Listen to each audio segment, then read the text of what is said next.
Bien, hoy vamos a ver la prueba de bondad de ajuste de chi cuadrado, que consiste en probar si una distribución observada de datos, un número observado de datos, se ajusta a una distribución teórica esperada o una proporción. Para sacarle el mejor provecho a este ejercicio, ustedes tienen que tener los siguientes materiales presentes: cuaderno para hacer el ejercicio o hojas donde puedan anotar, lápiz y goma para borrar o corrector líquido y calculadora.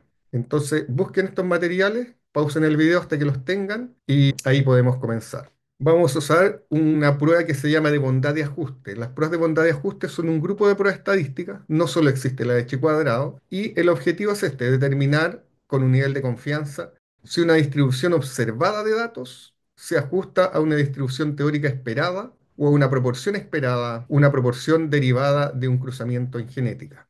Esta es la fórmula del chi cuadrado. Tiene una sumatoria de 1 hasta n para el número de categorías. Por ejemplo, en el monohibridismo, si recordamos el cruzamiento entre arvejas de colores verde y amarillo, tenemos dos categorías: la categoría verde y la amarilla. Entonces se hacen sumas para ambas categorías, números de semillas observadas y esperadas. Y como pueden ver en la fórmula acá, se resta al observado el esperado y se eleva al cuadrado. Si estos dos números, si ustedes se fijan, son exactamente iguales, el chi cuadrado va a tener un valor de cero. Que sería cero al elevado al cuadrado cero, y todo eso se divide por el esperado. Entonces un valor de chi cuadrado más cercano a cero indica que la proporción observada se parece a la proporción teórica esperada del cruzamiento. Esto con un cierto nivel de confianza, porque obviamente lo que uno utiliza es una muestra de la población total y por lo tanto pueden haber discrepancias. Entonces en estadística uno puede tener un valor donde sobre ese valor uno lo considera que es distinto del valor cero en chi cuadrado, y bajo ese valor uno los podría considerar iguales, o sea, hay un rango de variación. Esto distribuye chi cuadrado. La distribución chi cuadrado es parecida a la distribución normal, pero todo solo tiene el área positiva porque es una distribución al cuadrado y con n-1 grado de libertad. El n es el número de categorías. En el caso del ejemplo del monohibridismo con el color de las arvejas tendríamos dos categorías, verde y amarilla. Por lo tanto, los grados de libertad para ese caso serían 1. En todas las pruebas estadísticas de este tipo se contrastan hipótesis. Son hipótesis estadísticas, de hecho se llaman pruebas de hipótesis. En el caso del chi cuadrado, la hipótesis nula, es decir, la que uno quiere aceptar o rechazar, es una hipótesis que indica que no hay cambio. En este caso, que los datos sí se ajustan de acuerdo al modelo esperado. O sea que lo observado se ajusta al modelo esperado.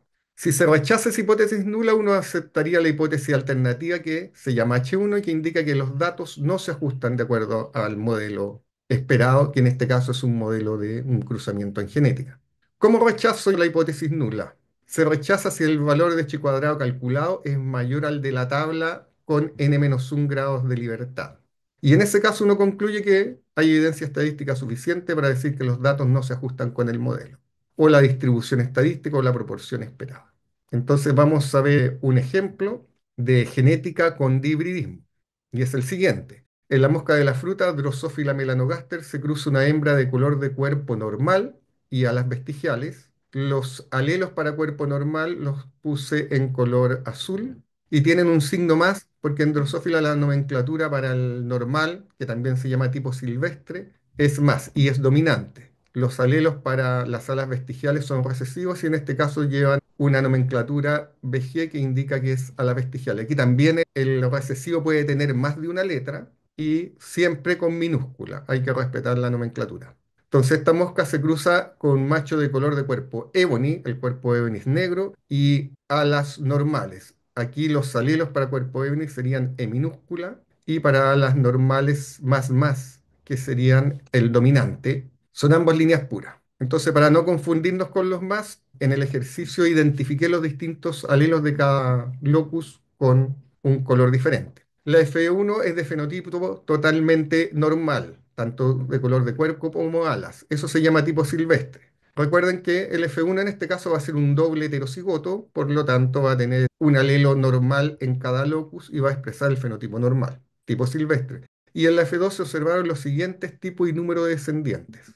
tenemos cuerpo y alas normales, es decir, el tipo silvestre, 2.834 moscas de ese fenotipo. Cuerpo normal y alas vestigiales, 920 moscas de este fenotipo. Cuerpo ébony, es decir, negro y alas normales, 951 moscas, este fenotipo. Y cuerpo ébony y alas vestigiales, es decir, este fenotipo, 287 moscas.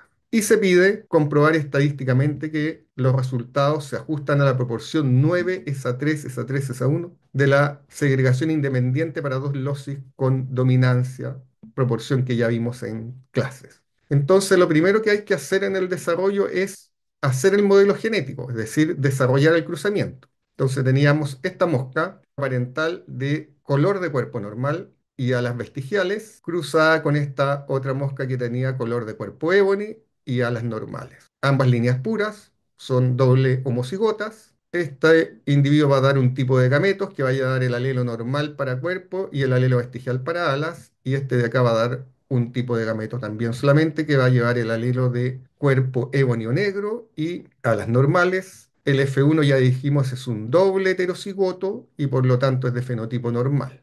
Este F1, como ya vimos en clase, va a dar cuatro tipos de gametos. Lo aplicamos en el método dicotómico para el primer locus que tiene que ver con el color de cuerpo normal o ebony, y ese se va a unir con los dos alelos que vienen de el tipo de ala, normal o vestigial, aplicando la ley de la segregación independiente. Entonces este individuo de acá, el doble heterocigoto, va a dar cuatro tipos de gametos en igual proporción. Cada gameto tiene una probabilidad de un cuarto de ser producido 25%. Bueno, esta doble heterocigoto se cruza con uno similar, F1 por F1, para dar la F2. Y esta F2 es lo que ya mencioné antes, pero aquí le agregué igual los posibles genotipos. Recuerden que esta raya indica que aquí podría haber cualquiera de los alelos del locus, o sea, este podría tener más o E. Y estos son 2.834 individuos de cuerpo y alas normales, es decir, el tipo silvestre.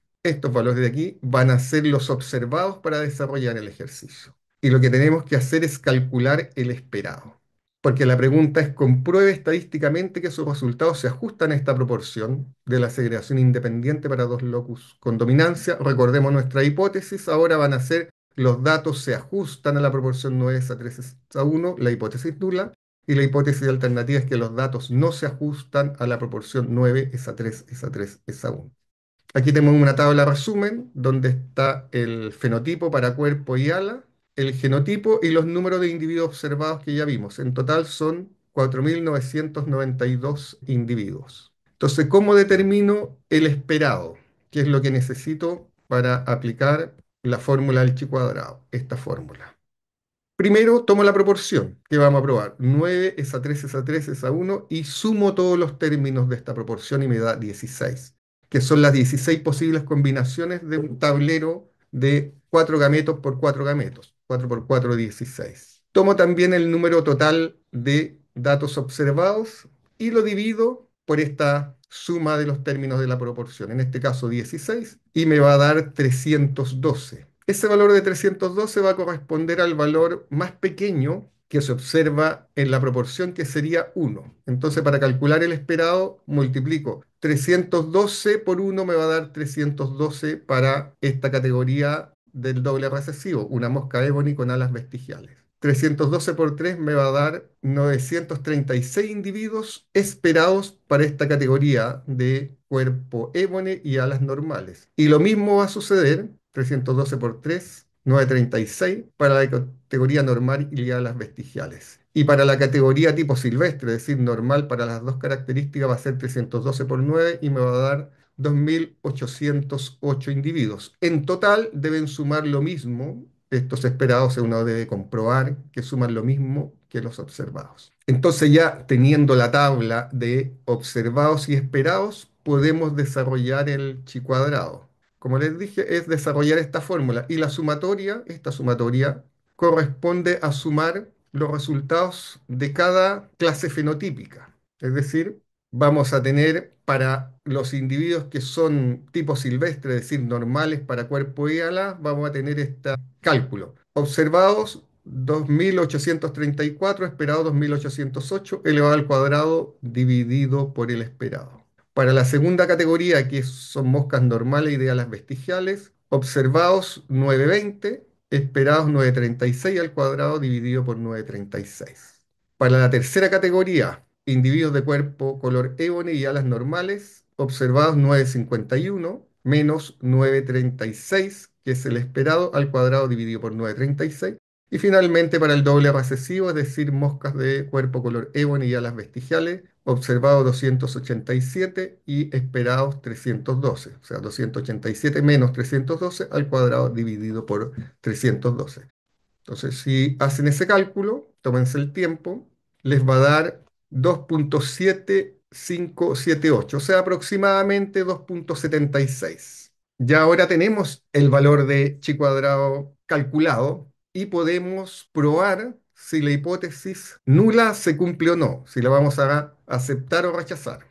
Entonces recordemos, la hipótesis nula era que los datos se ajustan a la proporción 9 a 13 a 13 a 1 y que los datos no se ajustan a la proporción 9 a 13 a 1 en la hipótesis alternativa. Entonces, como decimos antes, se rechaza esta hipótesis nula si el valor calculado, que en este caso es de aproximadamente 2,76, es mayor o igual al de la tabla de H cuadrado con n-1 grados de libertad y a un nivel alfa del 5%. Yo les dije en clases también que este nivel alfa ya lo eligieron los estadísticos.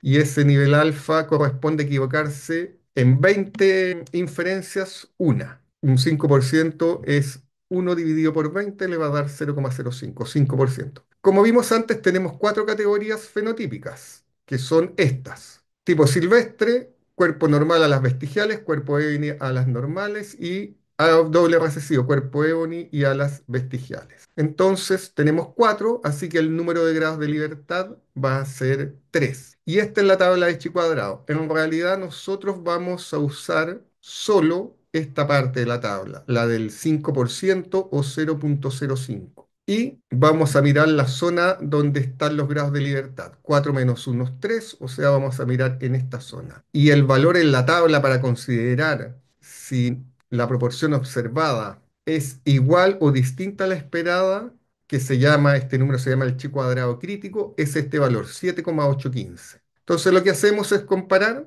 nuestro valor calculado, que es de 2,76 aproximado, con el 7,815 y en este caso es menor.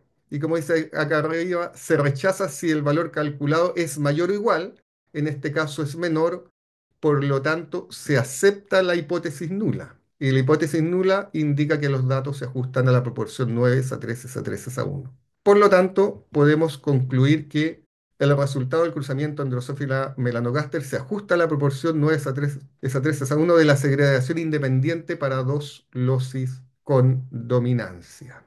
Y eso es el desarrollo del chi cuadrado. Practíquenlo, lo vamos a practicar desarrollando las guías de ejercicio respectivas.